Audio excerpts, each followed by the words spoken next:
राहुल गांधी 2 दिन के उत्तराखंड के लिए दौरे में आ रहे हैं। आज अल्मोड़ा जाएंगे 11:30 बजे और 2 बजे पौड़ी गढ़वाल जाएंगे। और यहाँ पर देख सकते हैं आप कि जो भूतपूर्व सैनिक हैं वो यहाँ पर राहुल गांधी का पुतला जलाते हुए नज़र आ रहे हैं। राहुल गांधी मुर्दाबाद के नारे लगाते हुए नज़र आ रहे हैं। देखिए, मारना भी शुरू कर दिया यहाँ पर पुतले को, और पुतला यहाँ पर जलाने की कोशिश की जा रही है। पुतला जलाया जा रहा है, राहुल गांधी का एक विरोध प्रदर्शन किया जा रहा है। राहुल गांधी सिर्फ यहाँ पर सियासी राजनीति के लिए यहाँ पर आए हैं। जो भूतपूर्व सैनिक है इस समय मेरे साथ है। सामने आप देख सकते हैं किस तरह से राहुल गांधी का जो पुतला है वो इस समय दहन किया जा रहा है। जो सैनिक हैं वो इस समय काफ़ी भूतपूर्व सैनिक जो हैं बहुत ज़्यादा गुस्से में नज़र आ रहे हैं। सर्जिकल स्ट्राइक का मजाक उड़ाया था, जनरल बिपिन रावत को गली का गुंडा कहा था। बहुत सारी ऐसी चीज़ें हैं जो वो इस समय राहुल गांधी जो हैं जिन कारणों से ये जो फौजी हैं यहाँ पर नाराज़ नज़र आ रहे हैं।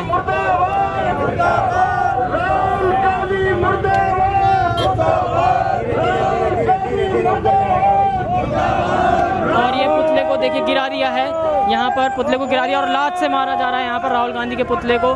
बहुत ज़्यादा यहाँ पर नाराज़ इस समय नज़र आ रहे हैं भूतपूर्व सैनिक। इनसे बात करेंगे क्या चाहते हैं ये इस समय, क्यों राहुल गांधी मुर्दाबाद के नारे लगा रहे हैं, क्यों नहीं चाहते कि राहुल गांधी इस समय यहाँ पे उत्तराखंड के दौरे पर ना आए।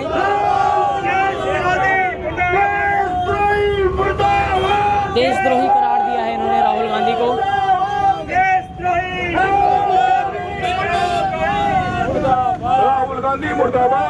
सर, क्यों नाराज है इस समय जो भूतपूर्व सैनिक है राहुल गांधी के उत्तराखंड के दौरे से, कैसे देख रहे हैं? इसलिए नाराज है, अभी बिस जी ने बताया है कि राहुल गांधी ने एक तो सेना का बहुत बड़ा अपमान किया है। सेना ने कोई भी एक्शन लिया है बॉर्डर के ऊपर, छोटा एक्शन हो चाहे बड़ा हो।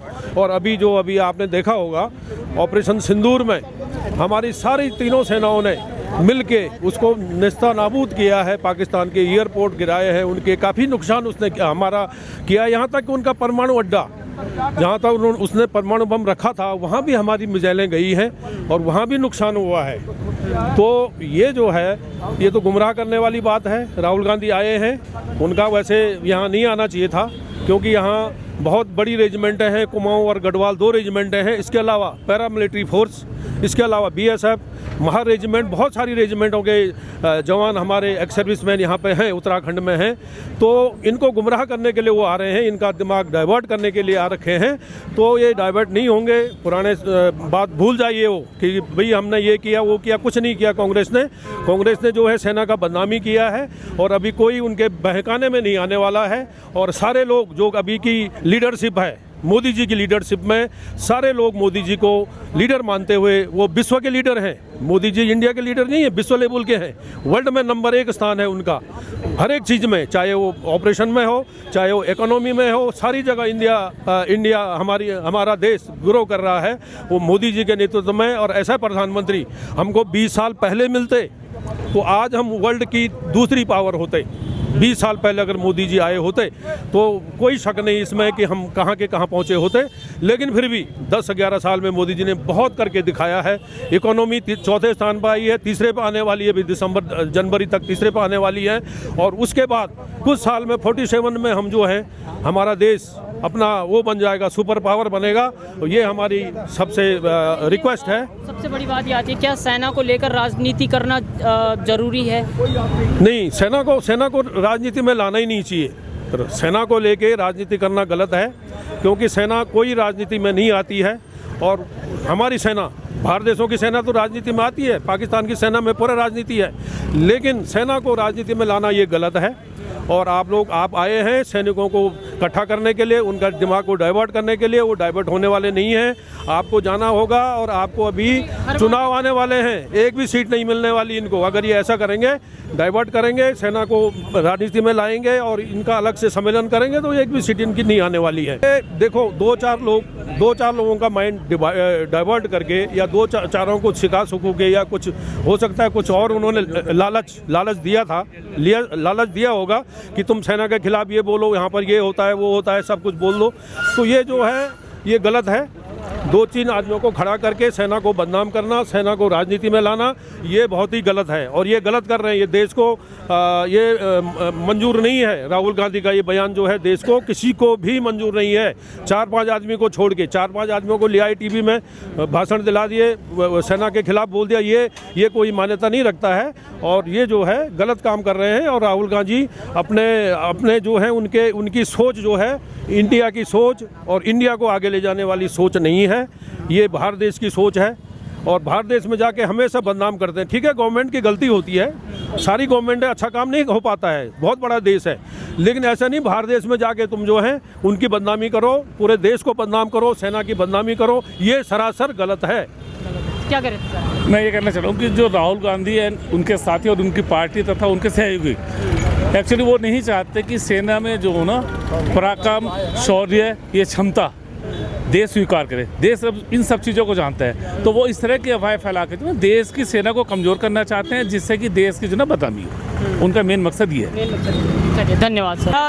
क्या कहेंगे, क्यों नाराज है राहुल गांधी का? सर, राहुल गांधी जो है सैनिकों के विपक्ष में बात करते हैं, वो देश के भरोसेमंद बात करते हैं। हर समय जो है वो सत्ता के लोगों को गाली देते हैं और जनता आम जानती है। ये सैनिकों का एक इसलिए रोष है कि उन्होंने सैनिकों के प्रति दुर्भावना से बात की है, उन्होंने सर्जिकल स्ट्राइक पे बात करी, उन्होंने हमारे सैनिकों के लिए अपमानजनक बात करी है। उन्होंने ये कहा कर्नाटका में कि किसानों को हम जो है खड़ा करते तो सैनिकों की जरूरत नहीं होगी। आज सैनिक रोष में है क्योंकि सैनिकों का कोई राजनीति से लेना देना नहीं होता। उसके बावजूद भी लीडर ऑफ अपोजिशन एलओपी वो अपनी जवाबदारी से भागते हैं और साथ में जो है सैनिकों के लिए और देश के प्रति अहित की बात करते हैं। अगर बात करें, उन्होंने जनरल बिपिन सिंह रावत को भी कहा था, तो उन्होंने उसके बारे में कोई बात नहीं कही। उन्होंने गली का मुंडा कहा था। एलओपी होने की वजह से उन्होंने ये बात कहनी चाहिए थी कि जो आप बात कर रहे हैं वो गलत है। लेकिन पौड़ी में वो एक भूतपूर्व सैनिकों को संबोधित करेंगे। हाँ, क्योंकि अभी चुनाव आने वाले हैं, इसलिए जो चुनाव की लालसा है उनको, उन्होंने कुछ न कुछ चाहिए कि हम भूतपूर्व सैनिकों को इकट्ठा करें और बात करें उनके पक्ष में। अभी पूर्व सैनिक रोष में है। बिल्कुल पूर्व सैनिक रोष में है सर, उत्तराखंड का पूर्व सैनिक रोष में है क्योंकि उन्होंने सेना के प्रति और देश के प्रति जो है अहित की बातें करी है। बिल्कुल, इसलिए ये बताइए क्यों नाराज है राहुल गांधी के आने से यहाँ पर उत्तराखंड में? देखिए, जो राहुल गांधी है वो हमेशा सेना विरोधी रहा है। उन्होंने सेना के लिए अपना अपमान किया है, चाहे सर्जिकल स्ट्राइक हो तब भी इन्होंने सबूत मांगे हैं। एक सैनिक जब लड़ना जाता है वो सबूत इकट्ठा करना उसका काम नहीं है। और हमारे जनरल CDS जो यहाँ पे हैं जिन्होंने सर्जिकल स्ट्राइक को अंजाम दिया, उनको उनके ही पार्टी के मनीष तिवारी ने गली का गुंडा कहा, उसमें भी राहुल गांधी ने कोई संज्ञान नहीं लिया। और सेना के अंदर जब चाइना ने घुसपैठ करी अंदर, हमारे भारतीय सेना ने, आपने सबने टीवी में देखा, व्हाट्सएप के माध्यम से देखा किस प्रकार से चाइना के सैनिकों को खदेड़ा है। उस पर भी राहुल गांधी ने आलोचना करी और कहा कि चीन का कोई कब्जा हमारे भारत में नहीं किया था, कोई चीन ने घुसपैठी नहीं करी थी। तो ये तमाम चीज़ों को लेके हमने आज पुतला फूंका है। इसके साथ ही जब कांग्रेस पार्टी की सरकार थी, जब राहुल गांधी जी भी सरकार में थे, वहाँ पे उस समय उन्होंने हमारे सैनिकों को वन रैंक का कोई लाभ नहीं दिया। तमाम उस समय सैनिक कितने परेशान थे, हम भी सेना में थे, हमें मालूम है इस बात का। लेकिन आज जब चुनाव का समय आ गया है, अभी चुनाव हमारे सर में है, वो बेरुपये की तरह से सेना के साथ में सेना के लोगों के लिए पहाड़ों में बरगलाने के लिए यहाँ पे आए हैं। आज से पहले वो कहाँ रहे, इसलिए हम इस चीज़ का विरोध करते हैं। दो बड़ी रेजिमेंट है उत्तराखंड में, गढ़वाल और कुमाऊं। क्या इसी को देखते हुए वो यहाँ पर सैन्य को लेकर पौड़ी में जो भूतपूर्व सैनिक हैं उनसे बात करेंगे, अग्निवीर को लेकर खासकर जो है निशाना साधेंगे सरकार के ऊपर, क्या कहेंगे? देखिए, हमारा उत्तराखंड है, बाहुल्य सैनिक प्रदेश है और पहाड़ों के अंदर में कोई भी घर ऐसा नहीं है जिसमें सैनिक ना हो। और सैनिक नहीं है तो पूर्व सैनिक हैं, उनके परिवार के सैनिक हैं। उसको वो समझते हैं कि यहाँ पे बहुत बड़ी भूमिका चुनाव में सैनिकों की होने वाली है, तो इसलिए वो यहाँ पे आए हैं। आपने अग्निवीर के बारे में पूछा, आज अग्निवीर की कहीं भर्ती होती है? आप देखो रैली में कितने लोग आते हैं वहाँ भर्ती होने के लिए, लाइन लगी रहती है। और आज तो अग्निवीर का यह भी कहना है, हमारे अग्निवीर से हमारी सेना का कोई नुकसान नहीं है, क्योंकि 25% तो हम रेगुलाइज करेंगे उसमें। और दूसरा, उसमें जो सैनिक 4 साल के बाद आता है उसको इतनी तरीके से रखने की व्यवस्था यहाँ पे सरकार ने की है कि वो बड़ा खुश है यहाँ पे, वो अपने पढ़ाई भी कर सकता है, इतना पैसा उसको मिलेगा, वो सेटलमेंट हो सकता है। अग्निवीर का हमारा नौजवान इससे कोई भी दुखी नहीं है, सब इसमें चाहता है कि अग्निवीर आए। की तरफ से सर ये हमें बार बार बताया गया कि उत्तराखंड के जो युवा हैं वो परेशान हैं अग्निवीर से। ये तो झूठ बोला जा रहा है, गुमराह किया जा रहा है लोगों को, इसमें और सत्यता बिल्कुल भी नहीं है। अग्निवीर जो ना खुश है, उसमें जो ना वो सरकार के जो नियम कानून उसमें अग्निवीर के लिए बनाए गए हैं, उस अग्निवीर को फायदे एक नुकसान कुछ नहीं है, पर क्योंकि नौजवानों को गुमराह किया जा रहा है जिससे कि वो फौज की तरफ अपना ध्यान ना रखें, इस वजह से ये अफवाहें फैलाई जा रही है। जनरल जो CDS थे पहले विपिन सिंह रावत, जनरल विपिन सिंह रावत, उनकी पार्टी के लोग उनको गाली देते हैं और उसमें राहुल गांधी की कोई प्रतिक्रिया नहीं आती, और अब वो यहाँ पर भूतपूर्व सैनिकों को संबोधित करने आया, ये दिखाने आया है कि सरकार के विरुद्ध सब सैनिक खड़े हुए हैं। ऐसा लग रहा है आपको? राहुल गांधी, पूरा भारत जानता है कि राहुल गांधी जी जो है देशद्रोही है। सेना का अपमान करना, देश को बाहर विदेश में जाके भारत को गलत ठहराना, ये राहुल गांधी की नीति है।